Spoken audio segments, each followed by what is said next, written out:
Hello. Good evening, everyone. I am Mohit Shinde. Today, I am going to present a presentation on sector analysis on the textile sector. And the company which I have selected is Raymond Limited. Everyone is far more aware that what is Raymond or which company is Raymond is. Okay. So starting with the first slide and starting with the introduction. In introduction about the about the textile sector, it is primarily concerned with the design, production, and distribution of yarn, clothes, and clothing. It is also one of the India's largest sector, consisting of the highest number of industries after agriculture. It mostly provides direct employment to about 55 million in 2020. India's textile industry also has a wide capacity to produce a variety of products suitable for different market segments, both in India and across all over the world. If we are talking about the Indian textile industry, it is mostly segmented into cotton textile, man-made, silk, woolen, and jute, in which cotton textile is mostly differentiated into organized sector and organized sector, which is further differentiated into cotton mills, which are run by private, public, and corporate. And along with this, these are further differentiated into spinning mills and composite mills. Along with this, talking about the cotton textile, it is also in other way differentiated into decentralized sector, which is handlooms and power looms. So getting on to the next slide, which is all about industries in textile sector. These are some of the leading industries in textile sectors, which are being divided into six segments, which are being divided into 10 parts. There are 10 industries which are being differentiated by the help of revenue, in which first is the Arvind Limited, second is Vardhaman Textiles Limited. In the third number is Welspun India Limited. Fourth number is Raymond Limited. Fifth number is Trident Limited. Sixth is KPR Mill Limited. Page Industries is seventh. Nitin Spinners Limited is eighth. Ninth is Rupa and Company Limited, and tenth is Himansika Seed Limited. So taking on to the next slide, talking about the strengths of the sector, strengths of the textile sector. So it is the most strengthable sector, that is the textile sector. So talking about the strengths of the sector, they are: India is highly and self-sufficient in raw material production. India is having a lot of production of cotton, jute, and various other crops. Talking about the presence of entire value chains, they are having a value chain totally all over the India or all over the globe. Means around the globe they are in limited numbers, but or are talking about the India, it is in wide number. Cheap and skilled labor. India is having cheap and skilled labor. India is rich in heritage and cultural diversity. There is a rise in income and increasing urbanization and growth in purchasing power of younger population in India, which is also can be considered as the strength of this sector. Talking about the next strength, that is the organized retail landscape and e-commerce. And e-commerce is totally booming these days. And the next is increased focus on technical textiles due to growth of end user industries such as automotive, healthcare, etc., which is being helping to boom this sector, this textile sector. Taking on to the next slide, talking about the weaknesses of the textile sector. Every company or every sector has the pros and cons. So we have discussed the what are the pros, and now we will discuss what are the cons of this textile sector. So talking about the weaknesses of the textile sector, mostly this textile sector is highly dependent on cotton as raw material. Along with this, it is also dependent on jute as raw material. It is a highly fragmented sector. And along with this weakness of the textile sector can also be considered as lower productivity in various segments. Various segments are not fully in a higher productive way. It are in the lower productivity. Lack of technological development. India has been the developing country, and thus it is having the lack of technological development. Next is infrastructural bottlenecks and efficiency. Efficiency in some or the other way is affecting the textile sector. Talking about the labor laws, there are many unfavorable labor laws. Along with this, lack of economy scale and paucity of manufacturing capacities. Talking about the next slide, that is the opportunities of textile sector.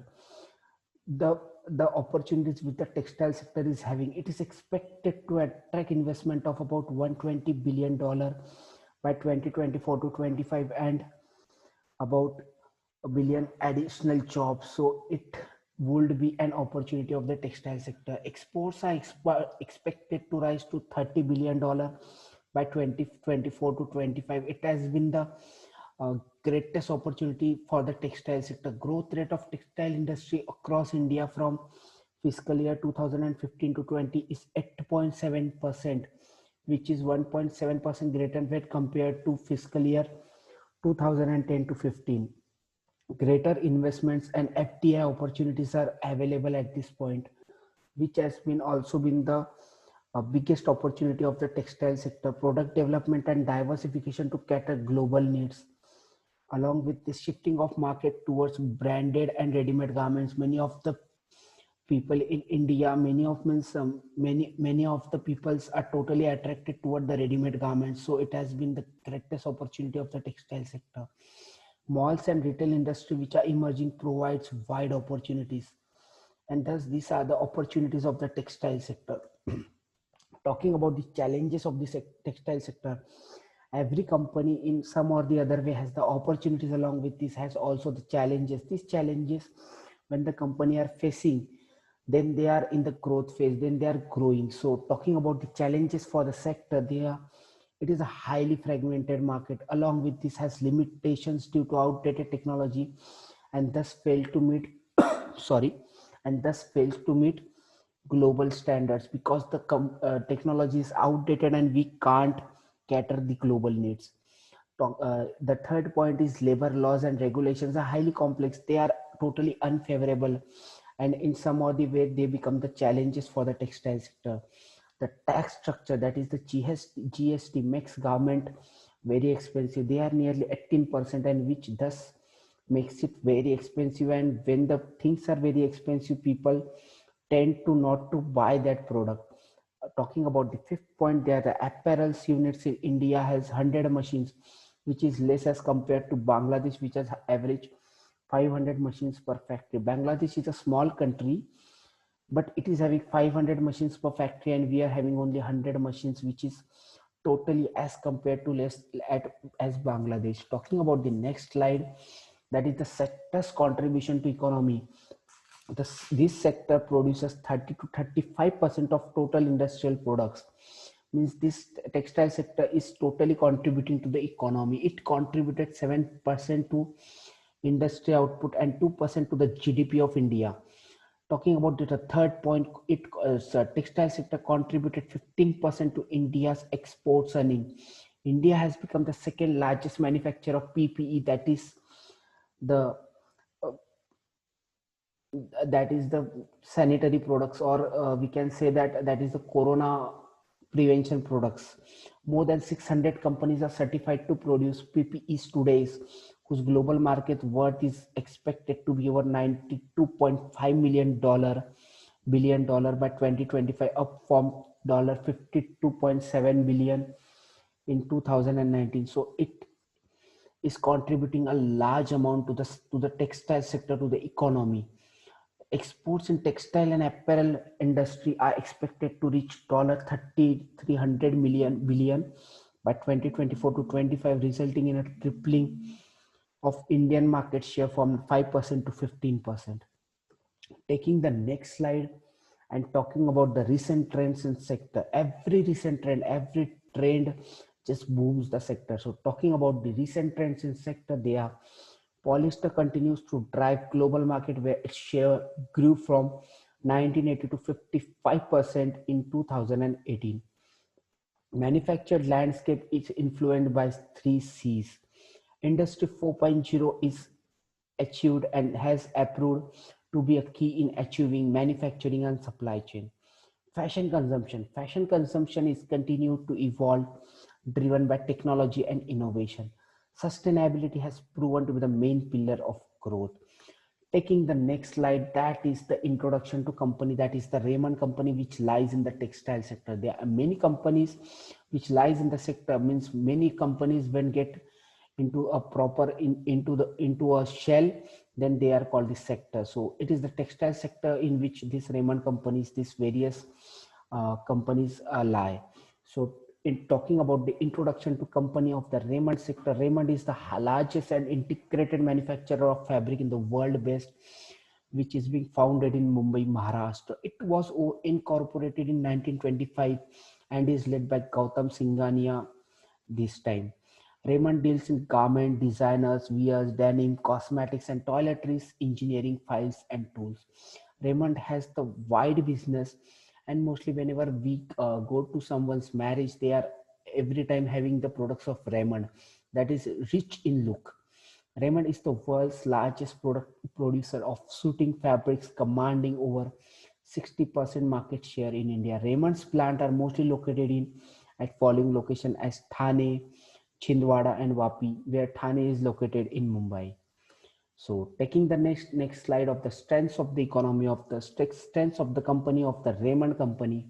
Raymond's tagline, "The complete man," has helped to create a strong brand image. Whenever this tagline is given as the, it is compared as the strong brand image, means जैसे कि आपने देखा होगा कि जब complete man बोला जाता है तो जब भी कोई शादी रहता है तो शादी में मोस्टली रेमंड का प्रोडक्ट यूज किया जाता है, एंड इन सम और the other way it creates a wide appearance. Raymond Company has been extending its product line into popular brands such as Park Avenue, Color Plus, which are being the product of Raymond, which are being the companies of Raymond. It has always been a chain of store through which it retains all its brand. Whenever you go to the Raymond shop, you will be getting all these products of Park Avenue, Color Plus, which are the sub companies of Raymond. Raymond has the efficient in managing asset and generating profit. Raymond is generating profit it at a large turnover in India, but as compared to the global, it is not, means in the global they are not running their business to that much efficient level. They are having the strong research and development for production products and innovations, and thus it makes them totally innovative. Loyalty of employees due to decentralization. The employees of Raymond are totally loyal to their companies. Taking the next slide, that is the weakness of the company. So Raymond is having the low global penetration. They are not all over present in the global wide area as compared to they are present in India. So the most of the revenue is being generated from India, not from the global level. Raymond is totally over dependent on Indian market. They are totally dependent on Indian market as compared to the on the global level, that is the global companies, that is the companies which are situated in various countries. Switching cost is low for customers, means as compared to the Raymonds are also having their peers, their competitors in various segments. Weak supply chain management. Raymond is not having the supply chain to that much efficient level, so they are having the weak supply chain management, which can also be considered as the weakness of the company. Taking the next slide and talking about the opportunities for the company. Raymond is having the stock with low PE ratio, that is less than or equal to 10. Increasing disposable income in India. India's persons are gaining more money and they are spending more money. So it has been the wide opportunity for the Raymond companies. Raymond can attract market and thus can lead to global expansion and creating revenues. If Raymond gets on the global level, they will generate a higher revenue as compared to their they are earning in these days. Large and growing markets can thus result in various things and is an opportunity. So talking about the next opportunity of the company, special offers. They are having special offers for corporate business and institutions, business institution. So taking the next slide, that is the challenges for the company. So talking about the challenges, there are three challenges which are being listed in this presentation. So they are: the brand can explore its presence in high growth developing economies and promotional activities and marketing campaigns, to develop standard operating manuals and manage franchises for manufacturing hubs. Developing SOPs for garment production and doorstep delivery was also a challenge as per their website. So taking the next slide, that is the company's contribution to sector. Raymond has been in the top 10 list when revenues are considered. Raymond's branded textile sales was valued at approximately $29.1 billion rupees in fiscal year 2020. Also, the segment has accounted for 43% of the group sales. Along, it has 60% market share in shooting in India, and 84% of the revenue is being generated is from India. Taking the next slide, that is the your observation about the company. Raymond एक काफी अच्छी company है जो अपने tagline के साथ में चलता है. They are having various stores, they are dealing in various types, that is Park Avenue, Color Plus, which thus made it easier to develop their economy. So it is a wide observation for the company, but when we are talking about their chances for growing, so it is not growing on the global level, it is not growing on the all over the globe, and thus they needs to grow on the global level. And talking for the suggestion for the company, so suggestion for the company will be to grow on a global level, that will thus increase their revenue and thus would make it a very big company, which in this turn in India it is a very big company, but talking on the global level, it will thus benefit them. So thank you for giving the opportunity to present, and will be open for any queries, so you can contact. Thank you.